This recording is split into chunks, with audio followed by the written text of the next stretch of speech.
En el atletismo, por el hecho de ser un deporte esencialmente individual, tendremos que caracterizar cada una de las pruebas o de las disciplinas que se realiza, ya sea los saltos, los lanzamientos o las carreras.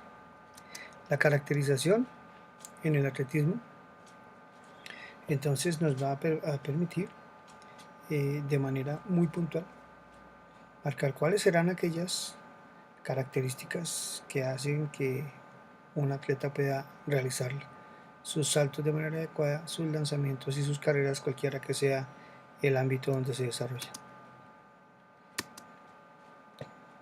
Lo primero que tenemos que hacer en la caracterización es determinar cuáles son los factores o componentes que queremos caracterizar. En este caso, la propuesta es que caractericemos factores antropométricos, es decir, lo que en el común de la gente dice como la constitución corporal que tienen las personas.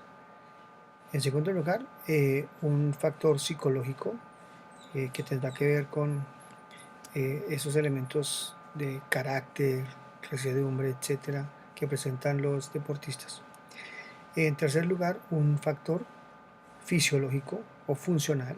Debemos saber cómo funciona cada uno de los sistemas que componen nuestro cuerpo para desempeñarse dentro del deporte.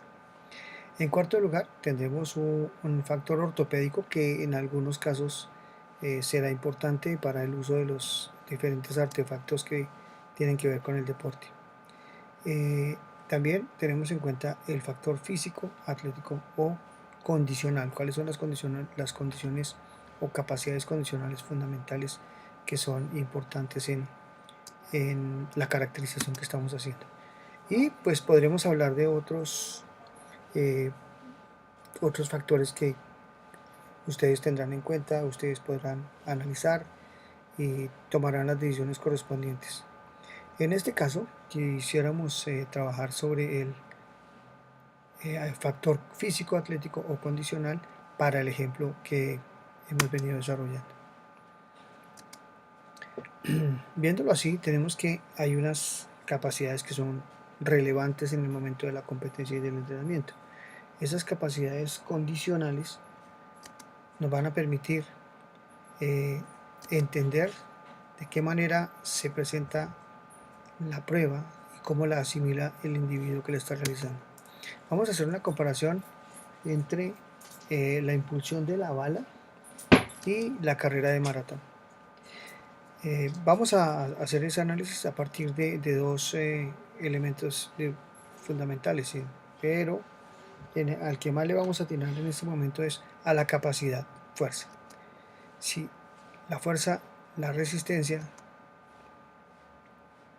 como las dos capacidades condicionales que nos pueden permitir desarrollar bien este ejemplo.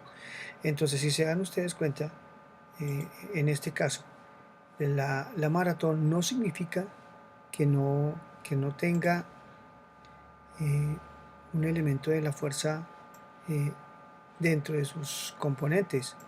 La fuerza, por supuesto, que es bien importante. Sin embargo, para la impulsión de la bala, el componente fuerza va a ser mucho más relevante. Si nos pasamos a la resistencia, el cambio es totalmente opuesto, en el sentido de que la resistencia será muy importante para la maratón, pero en términos de la impulsión de la bala no lo será tanto. Si seguimos trabajando en nuestras capacidades condicionales, ustedes se darán cuenta que en términos de la velocidad, para los fines que se buscan, es una capacidad condicional que tiene mucho de parecido en la cantidad, si se quiere llamar, de velocidad que se necesita para la expresión de cada una de estas pruebas del atletismo. Y si hablamos de la flexibilidad, miren esto tan particular, muy parecido al término velocidad. La flexibilidad será tan importante para el impulsador de bala como para el corredor de maratón. Aunque tenga un poco menos, la diferencia relativamente no debería ser tanta como aparece posiblemente en la figura. Y por último, hablando de las capacidades coordinativas, pues tendremos que las dos son muy importantes. su componente es altísimo y están a la par. Estaremos, por supuesto, aclarando que la coordinación tendrá que ver con unos niveles, en este sentido, las capacidades coordinativas tendrán que ver con la forma como se estén desarrollando, ya sea el acoplamiento, ya sea la orientación, eh, ya sea eh, el equilibrio, la readaptación, la adaptación, cualquiera de las capacidades coordinativas de control o de adaptación que serán tan fundamentales en sus trabajos, en sus planeaciones y en la forma que ustedes desarrollen las unidades o sesiones de trabajo.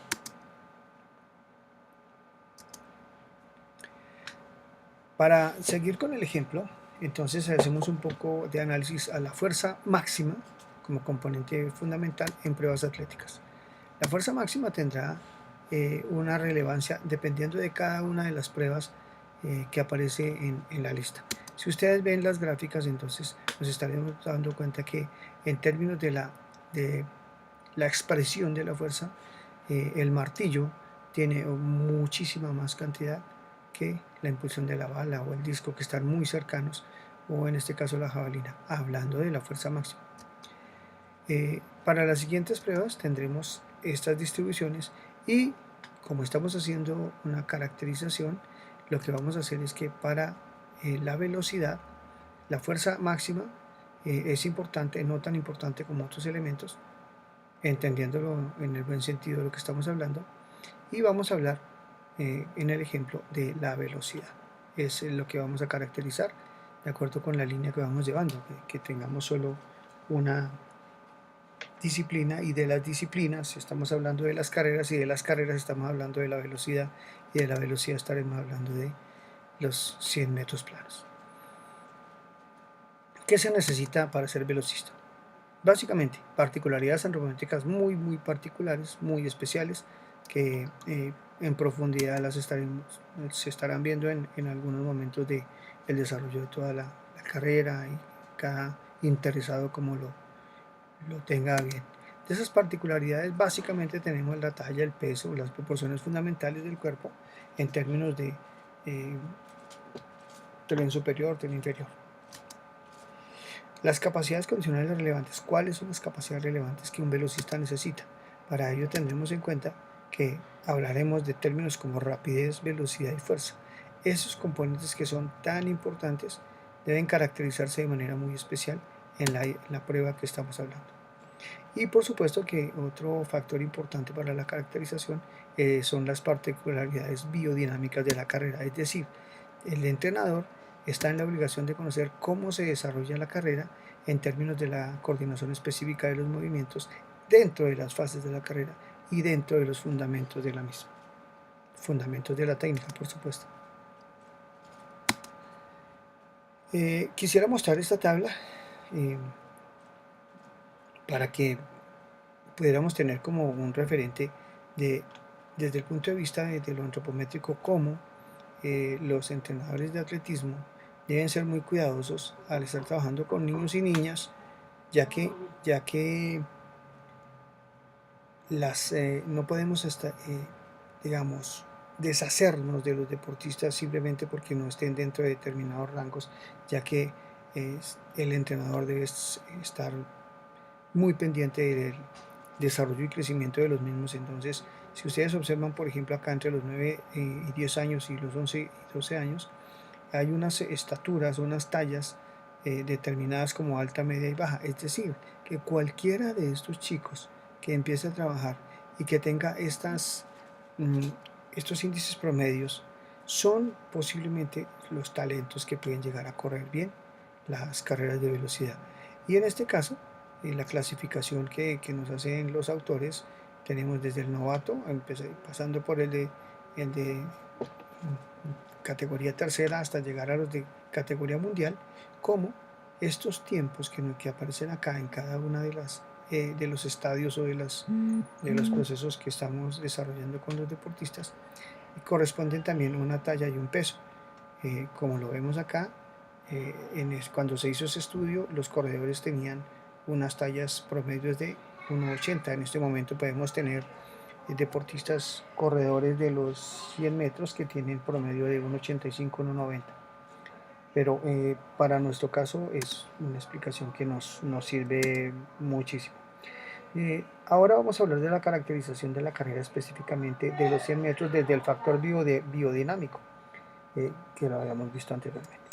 Desde ese punto de vista, la carrera de los 100 metros tiene unos momentos específicos y del cual dentro de esa biodinámica vamos a analizarlos punto por punto. Tenemos una reacción al disparo, una calidad de la aceleración inicial, una velocidad mantenida durante la distancia, una resistencia a la velocidad, y por supuesto que esos elementos denominados fases de la carrera tendrá que tenerlos en cuenta el entrenador para poder desarrollar sus planes de entrenamiento. Estas fases de lo que estamos hablando en este momento nos va a permitir caracterizar de mejor manera nuestra prueba.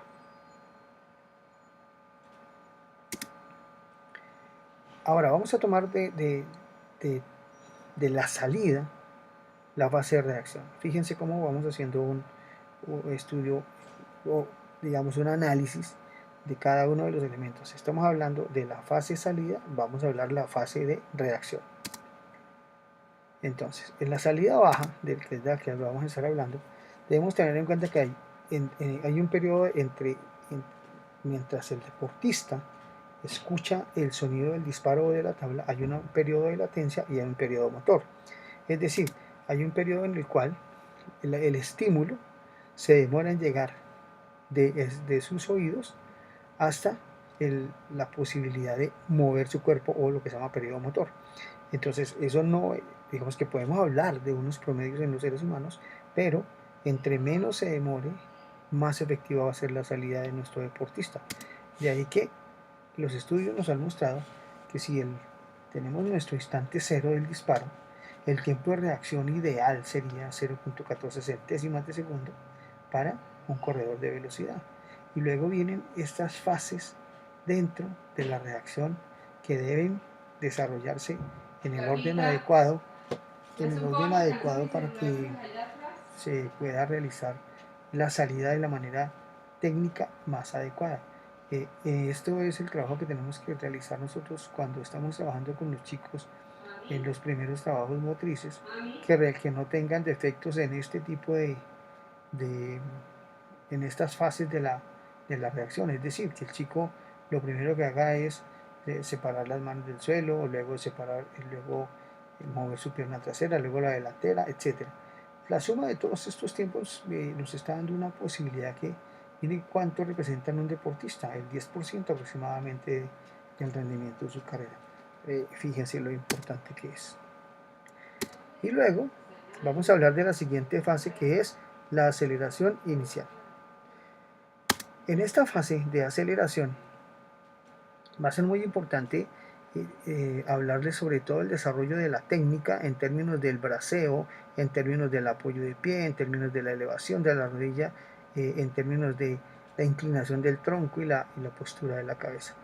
Cuando nosotros tenemos en cuenta eso, podemos decirle a nuestro deportista que la aceleración inicial está determinada por la fuerza y por la rapidez. Entonces fíjense cómo no estamos dejando de lado lo que veníamos hablando anteriormente, las capacidades condicionales y las condiciones biodinámicas de la carrera en términos de la rapidez, que es un elemento que tienen todos los velocistas, pero algunos serán más rápidos que otros en determinadas fases. Lo que se dice dentro del atletismo es que de los corredores de una final de 100 metros, de los velocistas, gana quien esté más rápido en la suma de las fases, es decir, quien esté más rápido en la salida, en la aceleración, en el ritmo, en la llegada y en la parada después de la llegada. Entonces, fíjense cómo a nuestros deportistas les estaremos diciendo y estaremos haciendo trabajos en el entrenamiento para que las zancadas sean las adecuadas. Zancadas cortas no permiten acumular la velocidad y zancadas muy largas conducen a que se toma el contacto del piso. En el momento en que se va a tomar el contacto con el piso, la relación con el centro de masa no es el más adecuado si la zancada es demasiado larga. Entonces esto no va a permitir que se realice una zancada adecuada. ¿Eso a qué nos lleva? A que, pues, si tomamos malas decisiones, o si nos equivocamos, o si tomamos caminos demasiado cortos, o si finalmente no hacemos las cosas bien, pues el que sale damnificado siempre va a ser nuestro deportista. Pensemos en él siempre para hacer nuestras planeaciones y desarrollar los trabajos que necesitamos, que necesita sobre todo el deportista desarrollar. ¿Qué podemos concluir de esto? Que si un entrenador conoce a fondo cada uno de los elementos fundamentales de la caracterización del deporte, del deportista, de los elementos, eso le va a permitir que su quehacer pedagógico, que quisiera demarcarlo acá con esta línea un poco torcida, sea mucho mejor. Esto le va a permitir desarrollar unidades didácticas que encierren mejores decisiones para que los errores sean menos en la producción de su trabajo como entrenador. Entonces, pues finalmente quisiera que tengan en cuenta a los estudiantes del seminario de deportes atléticos y el taller, que este es un trabajo que hay que hacer, y a quienes estén observando el video por el interés que les parezca, también los invito a que hagan este trabajo, tomen una de las pruebas atléticas. En este caso los estudiantes ya tienen dispuesto cuál es la prueba, y caracterícenla de una manera muy parecida a lo que hicimos en este ejemplo. En el caso nuestro es importante para este año 2017 entregar esta caracterización el 16 de septiembre. Con esto finalizamos este trabajo sobre la caracterización y estaremos pendientes de lo que continúa. Muchísimas gracias por su tiempo. No lo olviden que la persona que aprende y luego enseña, aprende 2 veces.